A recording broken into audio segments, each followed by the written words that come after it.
Good morning. Good morning to everyone out with me on the West Coast. Good afternoon to everybody on the East Coast. I'm Dr. Snyder. I'm our moderator for today. I support communications for Division 38 for health psychology. Thank you so much for joining us for Information Pollution, a Global Threat, which is hosted by our Society for Health Psychology social media committee and featuring Dr. Eddington. Before we begin, I just have a few items to share. So first of all, this and all SFHP presentations are offered as a free benefit of membership in Society for Health Psychology. Please invite your colleagues and your students to join to make sure that they get that unlimited access to future presentations and all of our other excellent society benefits. Just as a heads up, you all probably saw it pop up on your Zoom, but this event is being recorded. So anybody who does choose to speak during this, for example, to ask a question or to offer affirmation, it's an agreement to be recorded because we're recording the entire thing regardless of who's talking. So we will be posting this recording on our website. So when you speak, you say, hey, I'm okay being recorded. I'm okay being on the website. You don't have to say it out loud. It's implied by you participating today. I will be taking questions throughout this and offering them to Dr. Eddington at the end of the presentation. So you can feel free to either raise your hand when we get to the Q&A portion. You can drop things in the chat and I'll address them when we get to that end of the presentation. If you want to speak out loud, go for the first option so that I can call on you at the end of the talk. And I am happy now to introduce our excellent panelist for today. Dr. Susan J. Eddington is a media psychology scholar practitioner. She is an award-winning communication strategist. She is an applied psychologist, a management consultant, accredited public relations counselor. She is president of Images, which is a communication strategy, media, and management consulting firm, and founder of the Center for the Study of Media, Technology, and More. She is a fellow of the Institute for Social Innovation at Fielding Graduate University, and she has more than 30 years of experience developing communications and campaign strategy for relationship management, for public engagement, for issues management. She has developed communication strategy and served as an official spokesperson for 3 winning U.S. presidential campaigns, as well as other campaigns for elected office and for issues management. Dr. Eddington currently develops multi-platform media campaigns and technology solutions to encourage pro-social behavior. She is also an esteemed past president of the Society for Media, Psychology, and Technology, which is our Division 36, our sibling division for American Psychological Association. Browsing her LinkedIn to get information for this introduction, I have rarely seen such an impressive list of just, acclamations, of praise for her work. Her peers writing about her work is fantastic. And if you look at her list of accomplishments thus far, they are genuinely astounding. We are so lucky to have her speaking to us today. Thank you so much, Dr. Eddington. I will give the floor to you. Well, thank you, Ivy. You've made me blush and almost brought tears to my eyes with those accolades. Thank you so much. And I want to thank you all for your interest in this topic that to me is so very important. I'm going to move right into presenting my presentation, the slides, and I want to save time for us to have a conversation afterwards, because to me, that's the most important part of our gathering today. So at this point, I will share my screen. Let's see, here we go. Okay, so as you know, we're talking today about information pollution, a global threat. For starters, let's talk about the challenge and how we got here. Technological innovation has led to information pollution on a global scale. Disinformation campaigns are usually designed specifically to sow mistrust and confusion and to sharpen existing socio-cultural divisions using nationalistic, ethnic, racial, and religion tensions. So one of the terms that's used to discuss where we are now is information disorder.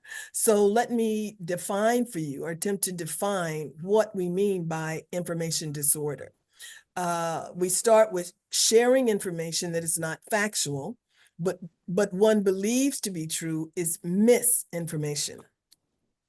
Deliberately spreading information that is known to be false is disinformation. And reconfiguring factual information to cause harm or sharing genuine information with an intent to cause harm is malinformation. And let me give you an example of malinformation. That would be if a person had for example, a history of mental illness, and someone leaked that information when they were being considered for a highly sensitive position. The information is factual, although it's private, but someone would leak that information with the intention of causing harm. This is all considered information disorder. And there are 7 types of mis and disinformation included in information disorder. And by no means is this an exhaustive list. So it would be satire or parody, when the intention isn't to cause harm, but it can cause harm. Misleading content, which is misleading use of information to frame an issue or an individual. Imposter content, when genuine sources are impersonated. And this is one of the issues that we are seeing come to light as we look at access of tools using AI.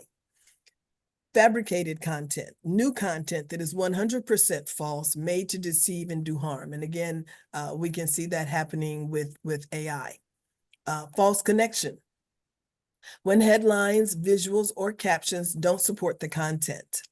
False context, when genuine context is shared with false contextual information.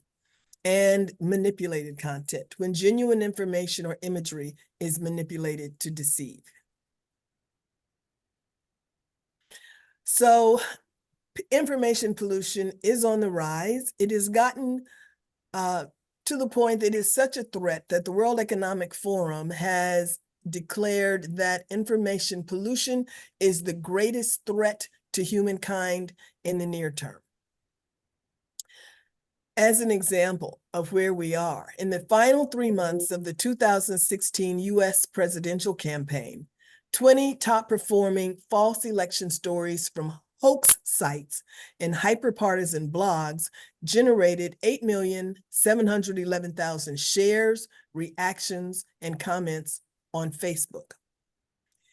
Within the same time period, the 20 best performing election stories from 19 major news websites, those that are sites that generally are considered to be accurate and reliable, generated a total of 7,367,000 shares, reactions, and comments on Facebook. 10.1% of traffic to the top news sites came from social media, compared with 41.8% for mis, dis, or malinformation sites. People are drawn to mis or disinformation.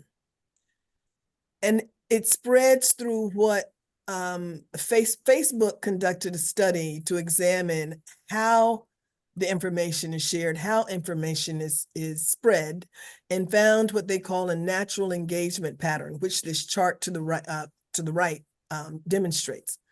So content that contains misinformation tends to get more engagement, which means likes, views, comments, and shares, than factually accurate content. Now, let me add that Facebook did change its algorithm to encourage more likes, views, and shares to further engage audiences. So it supports their business model, but it also helps the spread of information pollution.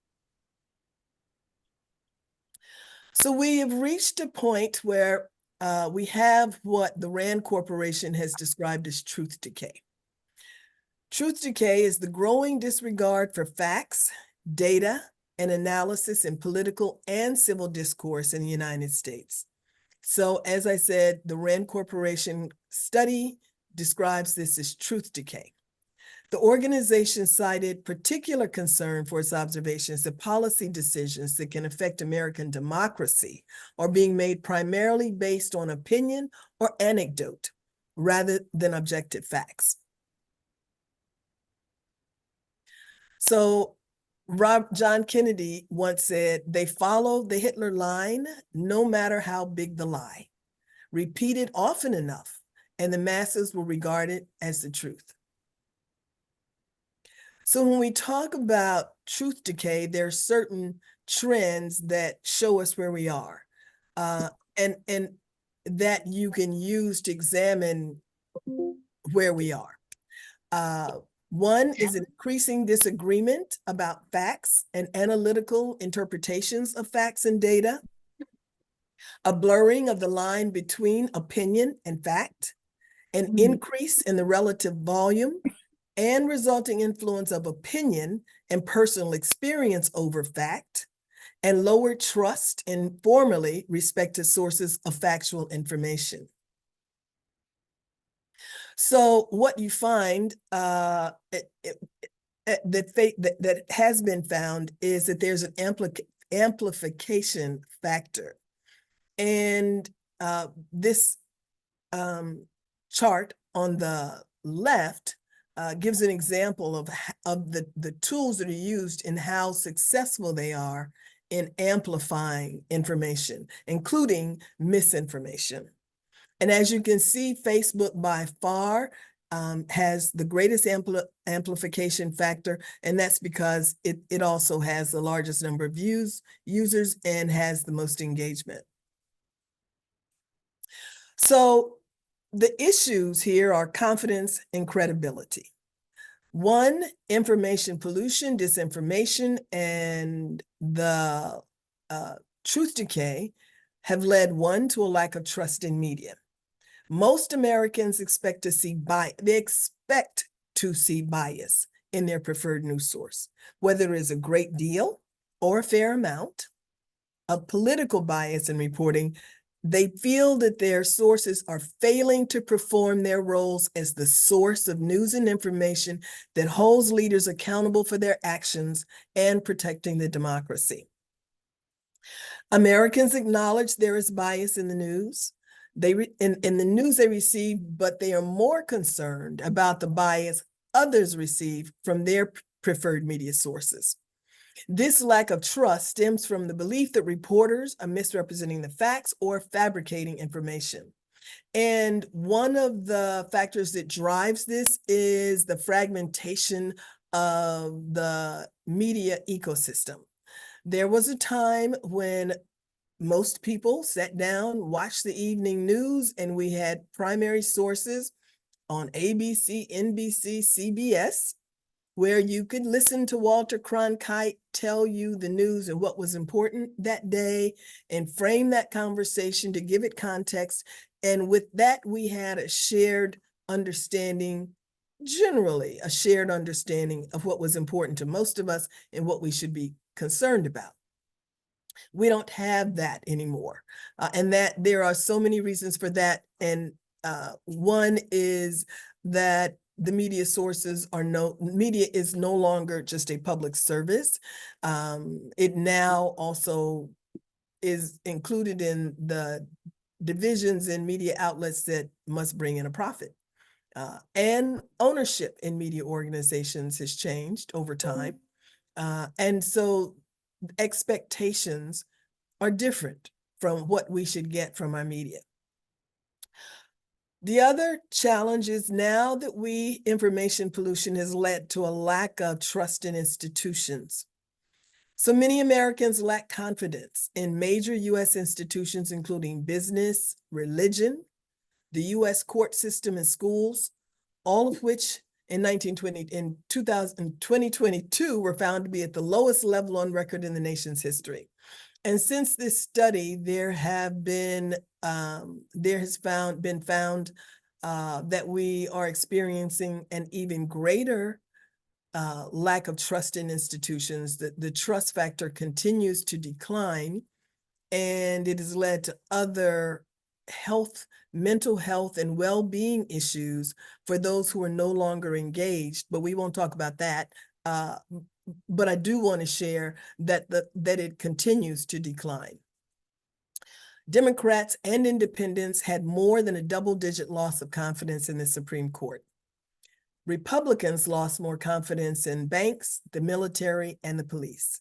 Independents were found to be significantly less confident in organized religion than when previously surveyed, with a minor drop among Republicans and no real change among Democrats. So as you can see, what people believed is generally driven by their bipartisan politics, partisan politics or non-affiliation in politics. So let's talk about some of the consequences and from a health perspective. 4 studies looked at the proportion. This was a study conducted for NIH. The studies looked at the proportion of health misinformation on social media and found that it reached up to 51% in posts associated with vaccines, up to 28.8% in posts associated with COVID-19, and up to 60% in posts related to pandemics. Among YouTube videos about emerging infectious diseases, 20 to 30% were found to contain inaccurate or misleading information.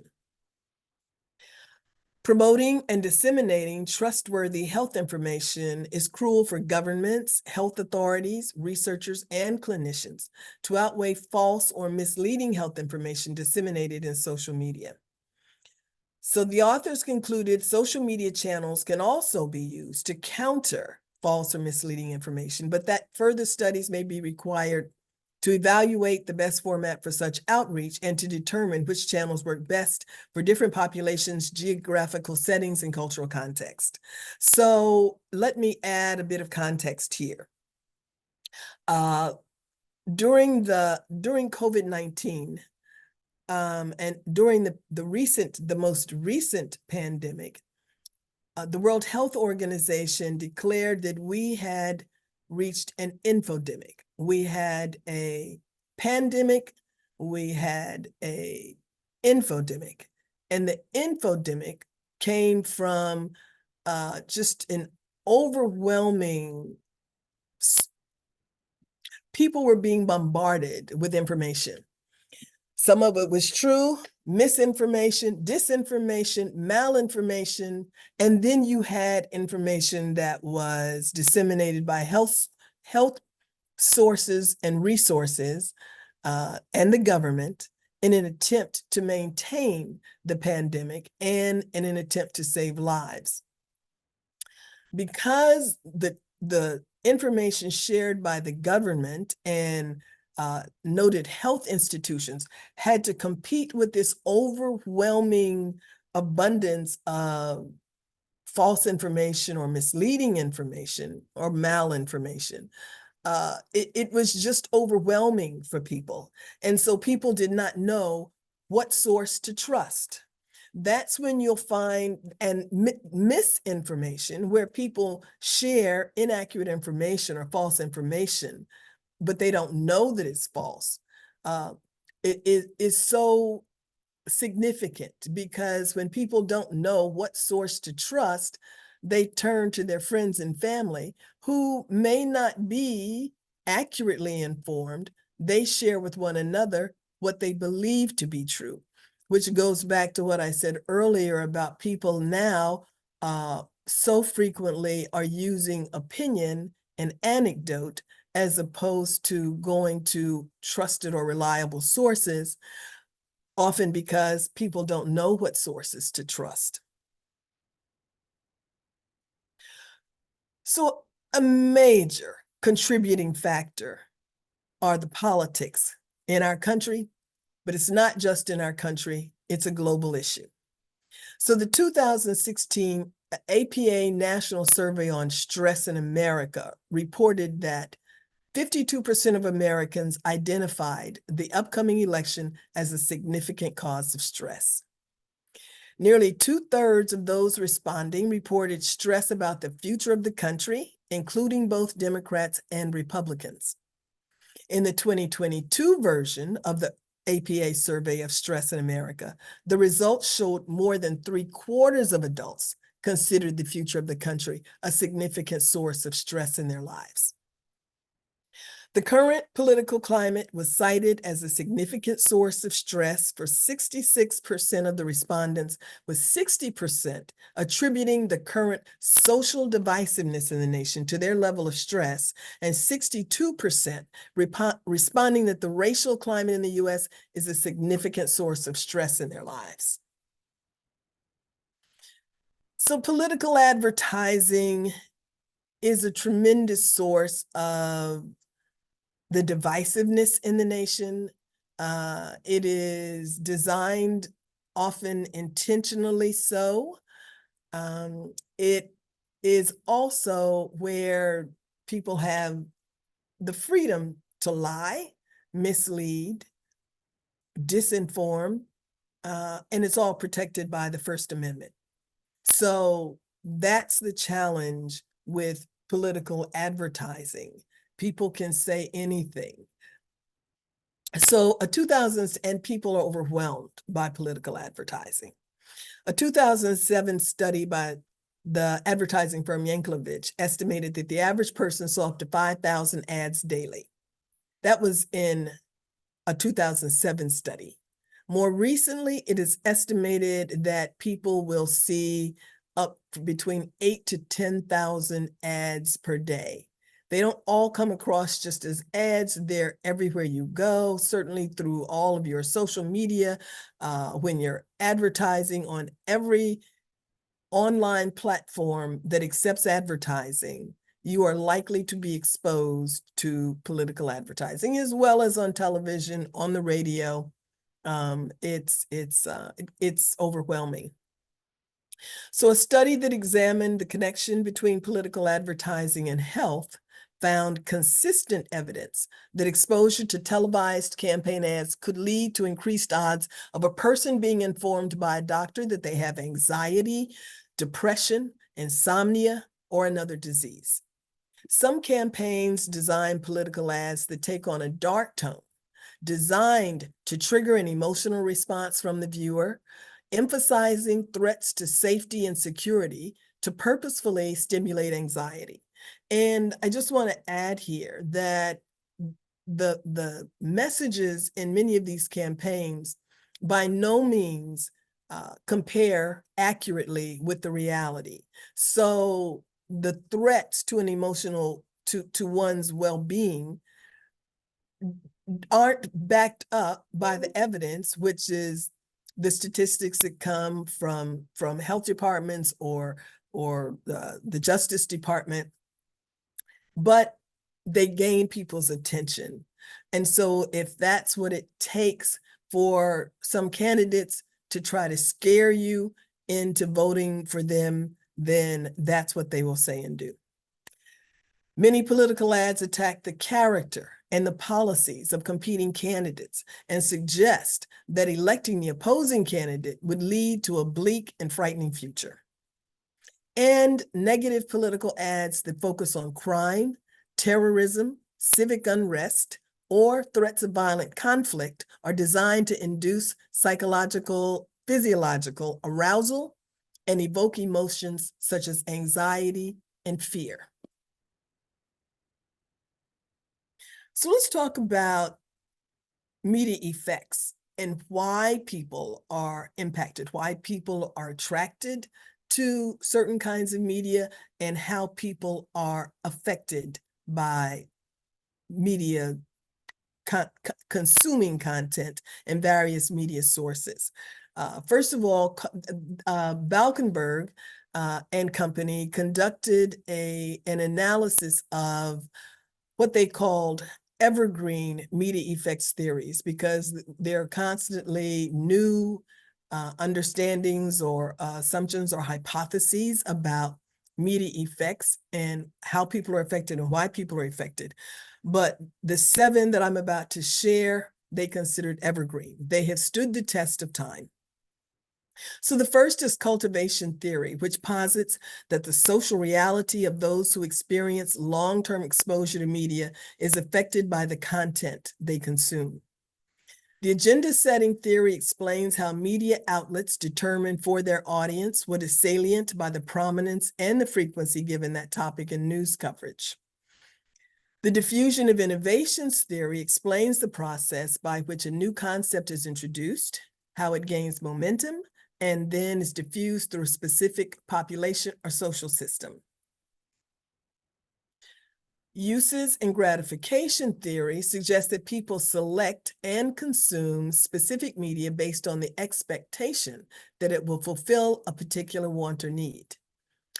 Social learning theory proposes that people learn through observation, imitation, and modeling the behavior of others, while the follow-on social cognitive theory posits that people learn through observation, but they also are agentic, and they both influence and are influenced by the environment.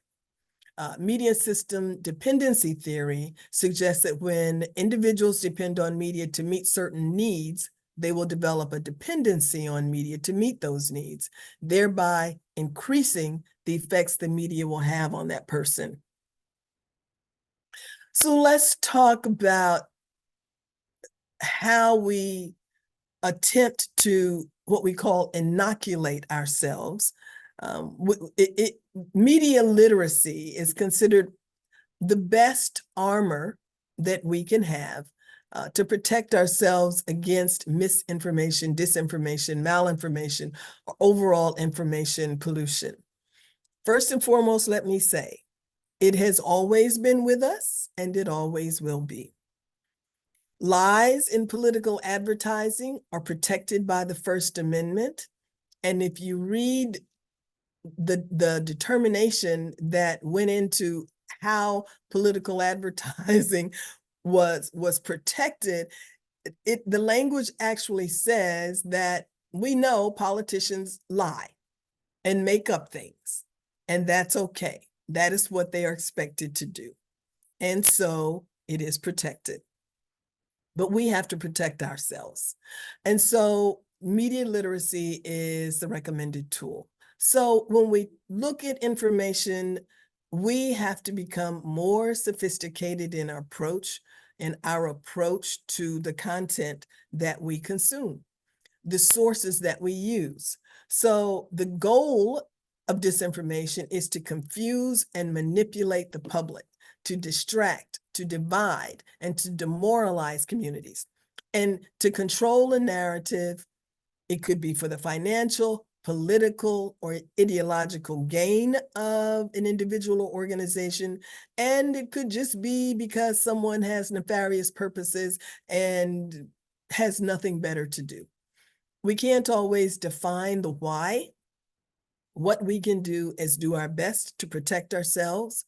The Supreme Court is looking at a number of issues now that are questioning information issues pertaining to information pollution.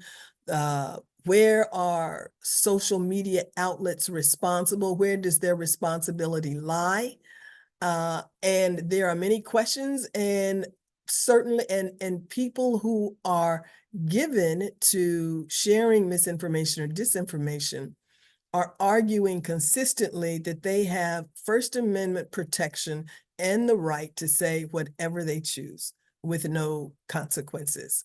So it is up to us to protect us. So the first thing you want to look at, is it difficult to separate facts from opinions in the information you're looking at, seeing, or hearing? Does it fail to cite experts from reputable organizations? Is the original source of the information hard to pin down? Where did this come from? Who said this? Does it confirm your beliefs or play to your emotions? Does the group, person, or organization sharing the information have a stake in the claim, such as financial, political, or otherwise? Does it require belief in a secret plot and a group of co-conspirators? Does it scapegoat people or groups? Is it spread by someone who recently started their social media account but has a lot of followers? And this information comes from the Union of Concerned Scientists. When you're looking at a news article, video, or social media post, does it identify original sources of factual content? Does it link to independent experts with relevant knowledge and/or to peer-reviewed science? Does it make it easy to identify the funding sources or ideological or policy positions? Is it produced by an individual or organization that has an established position on the topic? Does it present diverse points of view fairly while acknowledging the importance of expertise? Does it treat individuals who have diverse perspectives with respect? Does it distinguish facts from opinions? Does it back up its statements with evidence? Are other news sources presenting the information similarly? Is the content free from racial, gendered, or otherwise problematic stereotypes? Is the information consistent with what scientists and other experts have said on the topic? If you're looking at a report or study, are the authors experts on the subject? Is the study peer-reviewed? Have the authors disclosed their conflicts of interest and funding sources? If yes, does the sponsor have a vested interest in the outcome of the study? Does the publisher have a pre-existing policy or ideological position on the topic? Is the tone objective? Does it describe potential positives and negatives in clear terms? Does it cite and critique conflicting findings? If other scientists have commented about the study, are they raising major concerns with how the study was conducted?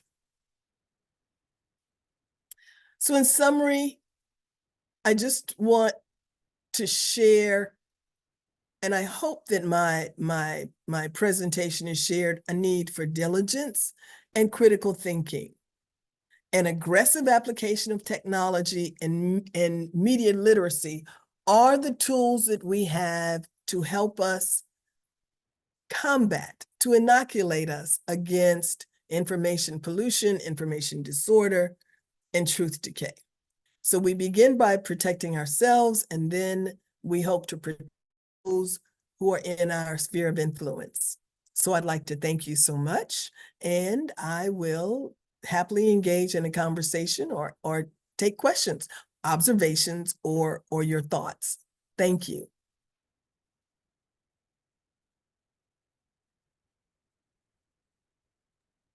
Okay, thank you so much for an excellent talk, just so timely and so relevant to everything going on in social media and in the news sphere today. Um, Absolutely opening the floor up to questions from our listeners. You can put them in the chat or you can raise your hand and unmute. The first question that occurred to me as you were speaking about our spheres of influence and who we communicate this information to from here. Of course, not everybody has the benefit of being able to access your presentation and being able to hear from you directly. And I'm curious what techniques you've found for introducing some of these ideas into more casual, less academic conversations. Like, how do we bring this up in our sphere of influence? Well, I'll share something that happens with me that probably happens to a lot of people. I have friends who consider themselves the source of everything that all of our group of friends needs to know. And we communicate because we're all spread out all over the country through group text. And so one of my friends routinely shares what I consider a conspiracy theory. So I ask myself all of these questions, so many of the things that we just ran through. First of all, if it sounds preposterous to me, the first thing I'm like, well, who told you that? Where'd you get that information? Now, mind you, my undergrad degree is in journalism. So we are told that when you write an article and before you consider it a fact and quote someone, you need 3 independent, reliable, and verifiable sources. Independent, reliable, and verifiable. Well, this person this is disinformation, hears it, reads about it, shares it to everyone. And of course, this is how this kind of information spreads. This is why misinformation by far is the most challenging, because you're getting it from someone you know and trust. But they could be wrong as could be. I take the time to go to Snopes. If it's just too egregious, I go to Snopes or similar fact-checking, find a reference to whatever they're mentioning. There's always one, because so many of these theories recycle over and over through decades. And then I share that with the group. And then I ask often, please don't send me this garbage. But it doesn't matter because it happens over and over again. And I take the time to speak to as many audiences of non-academics, non-scholars as possible. I've even stopped in the midst of COVID at the liquor store and had a teaching moment with a man who told me he wasn't vaccinated because they put chips in the vaccine. Somebody told him they put chips in the vaccine. I said, who told you that? I mean, first thing, where'd you get that information? But again, most people are not considering the source. So, I just had to explain to them. And I take the individual opportunities. I speak to groups whenever I can, because to me, this is such a critical issue. It affects people's lives. And most people are not going to stop and do the research. They're not. So we have to spend the time to make the people that we know more thoughtful about the content they're consuming. Excellent points. And it really made me think as well of how we talk about navigating other kinds of bias in communications and thinking about who started this conversation, who benefits from this conversation, who are the key players in giving you this information. Regular things we're trained in for bias evaluation in other places and how we can apply them to media and information we're consuming differently.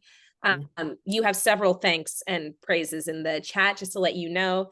But we also have many questions. So I want to make sure we make good use of your time as well. The first one was just a drill down, I think, of what you were just discussing. For many of us, we have patients who are taking in information that maybe, in session, we can't evaluate with them, and we need to educate them on filtering their information. Do you have anything to add for thinking about this conversation within that power dynamic of clinician and patient? Anything else to add to that? Really, I can't. That's a different dynamic. And this is not an approach for clinical treatment. What we hope to see an approach to media literacy become is a way of being. And that is not something that can be prescribed or that you can counsel someone into. And they have to be receptive to the information. So I think within a clinical setting, it would just be a challenge. Absolutely. I really appreciate your highlighting the willingness to engage within that power dynamics. I think it's something we do run into as clinicians a lot. Our agendas don't always match our patient agenda, and we do have to reorient to the patient agenda, and that's so difficult. We have an additional question as we're thinking about sources of information and evaluating the sources. But what is your opinion or your assessment of Wikipedia as a source of facts and of the truth? You know what? I do use Wikipedia. But I question everything. I go to Wikipedia and I'll read something, and my analytical mind is just always engaged. So I'll look and say, oh, I use it maybe as a starting point. Then I go to other sources. I want to see, is there a competing reference? I want to see it. Sometimes I'm reading something that I question and say, that's not true. That's not right. That doesn't make sense. And so I start doing my own verification. But it is a point of departure. And then you have to realize that with Wikipedia, people edit it, human beings edit it that aren't always scholars. I get invited to do Wikipedia editing a lot. So it is definitely not the be all and the end all, but it might be a point of departure. You can look at the references. Now, this is when you can tell about, we're, for the most part, all PhDs here, research people. We look at the references, who are your sources, and then go to those sources and see what they had to say. If just something's questionable, but I use it, like I said, as a point of departure, not by any means as the be all and end all. Fantastic. So many questions. I'm going to get through just as many as I can. Great discussion going on in the chat. Next question is a little bit more context for this one and then the question at the end. During a psychogenic epidemic, many sources are likely to carry misinformation and disinformation, which undermines people's efforts to discern objectivity. This is similar to the way AI algorithms on social media tend to reinforce existing positions. So the question is, what is the antidote once misinformation has taken hold of the general population? See, that's why we are working towards this. We don't have, and the only antidote at this point, no, not anecdote. No, I'm sorry, not antidote. Armor. We are attempting inoculation rather than letting it take hold. And that is media literacy, trying to educate people with this skill set, trying to make people mindful that not everything you read, see, or hear is true, that you need to have that question in the back of your mind always about everything that you hear. Just like when your child comes home and says they lost their report card and you say, what? You lost your report card. Then you call the teacher and see they didn't get a good grade. I was actually embarrassed and didn't want to do it. If it doesn't quite sound right, you've got to ask the question. But this is not, it's the need for critical thinking skills. And since critical thinking has been taken out of the schools now for generations, it is just not something people are prone to do. So this is not a sprint to a solution on how we address misinformation, disinformation, or information pollution. It's not, it's an ongoing, lifelong process. And we have to individually take responsibility for ourselves. And like I said, those who you have an opportunity to influence, because it's getting worse with augmented reality. There are countless fact-checking organizations, but there's a constant battle to prevent the spread of misinformation, to hold people accountable, like the social media platforms. At one time, they all had fact checkers. They were castigated for spreading misinformation and disinformation during the pandemic. And then they had fact checkers. Well, comes 2023, later 2020, they just started firing them. Decided we're not having fact checkers anymore. We're not taking responsibility for this anymore. It's incumbent upon you. And now, as I said, those who are very likely to spread disinformation are just taking it to the courts throughout the country. It's so we can't look for anyone to save us. This has to be an individual pursuit. Collectively, let me clarify that it's not hopeless. Okay, when we talk about AI and the challenges with AI, it gets more and more sophisticated. It has gotten so easy now that the average individual can create this false content, but also those tools can also be used to determine when something is artificially created. And so there are efforts to use the same tools to determine how we can overcome and determine what is true and what isn't true. Absolutely. I think a lot of what you were saying felt like such familiar and such well understood wisdom. This ounce of prevention is worth a pound of cure. You know, we may be in the stage now where we're trying to figure out how do we prevent, because curing is so difficult once the misinformation and the disinformation are out there. That doesn't mean that there's no point in working on prevention. Right. So, following that line of thought, we have another health specific question. And you already brought up issues of misinformation, disinformation around the COVID-19 pandemic, which is, absolutely a place I think we've seen a lot of this. But special challenges related to sharing health information, how health information and those concerns can be addressed over things like social media. What have you noticed, and what do you think are the special challenges in the health specific concerns facing in this space? One of the things, and actually I've seen it in my own family, people just share too much. It's this whole need to share your life and put your life on social media, and somehow you're going to become famous. Or I really can't explain the need for oversharing, but people put their own information on social media, and someone could easily take that information and use it for nefarious purposes. The real challenge is people understanding their own need for privacy. Yes, we have the HIPAA Act, but how many people realize that this isn't just so you can tell the healthcare institutions don't share your information. You shouldn't share it too.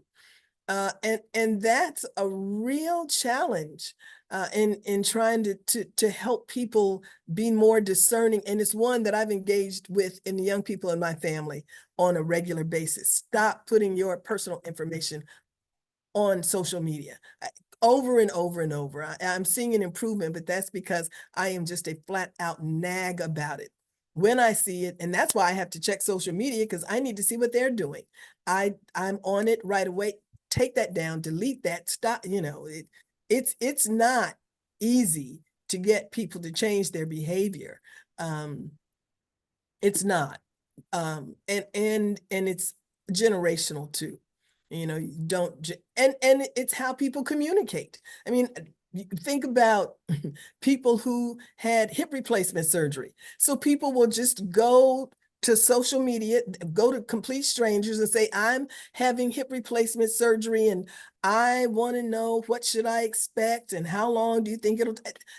They go to these sources that they don't know nothing about, to ask for help and questions. So it's kind of like they're looking for collective agency to solve their health problems.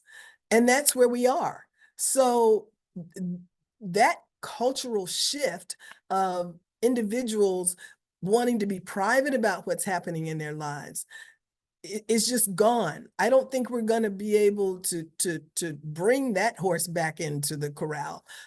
We just have to continue to evolve in our approaches to address these challenges as they come up. And that is the biggest challenge. If you notice, governments globally are struggling to develop policies that contain what can be shared and to hold technology firms and these platforms accountable. And in the US, we are not making good progress. In the EU, they have set some policies and are holding technology platforms accountable. They are so much further ahead than we are. But that's another set of challenges that people have to face. That is what makes me say, on the one hand, we're on our own, but on the other hand, there are organizations and individuals globally working to develop strategies, doing the fact checks, developing new tools to help people determine what's true, what isn't true. This is a global battle. It's not being led by governments, but it is being led by concerned individuals, scholars, activist organizations who have a concern for where we are for humanity. Such important points, I think, about the systems issues, the policy issues that really make the scale of this possible, but also about the cultural issues to balance that. You know, there is a lack of enforcement and oversight, and also nobody tells us to post all about our health conditions online, but it does culturally feel like that's almost the expectation. If someone in our friend group had a health issue, that we would find out about it through social media, which is certainly not a consideration that we would have had 30 years ago or 40 years ago. This is really new, and it is a culture shift. And we had a question that was very related to that.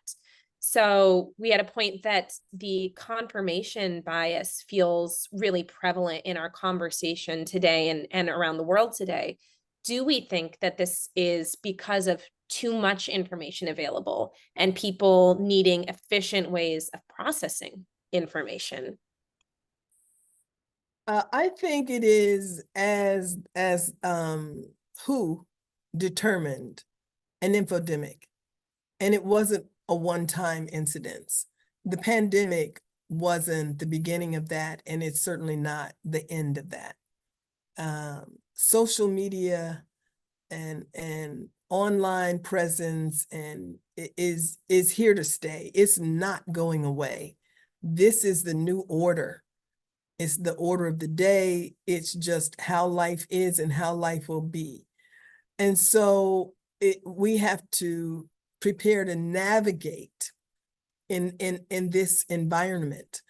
It's no longer just a new environment, because we went from web 1.0, where you posted stuff and you could get messages, you could receive messages, to web 2.0, where it became interactive, and that allowed even more engagement. And that's where we got these social media platforms, and the use escalated to the point where now virtually everyone, so many people are online, and not even just younger generations, it's everyone. Seniors, boomers use social media, everyone use. It's how they keep in touch with their grandkids, how you know what's happening, what's happening in their lives, how you keep up with your friends who are distant. It's a tool. It's a valuable tool that helps to protect those who are disconnected from loved ones. It's a source, a primary source for information, for accurate information. Just remaining relevant, keeping up with what's happening in the world. There's so many sources.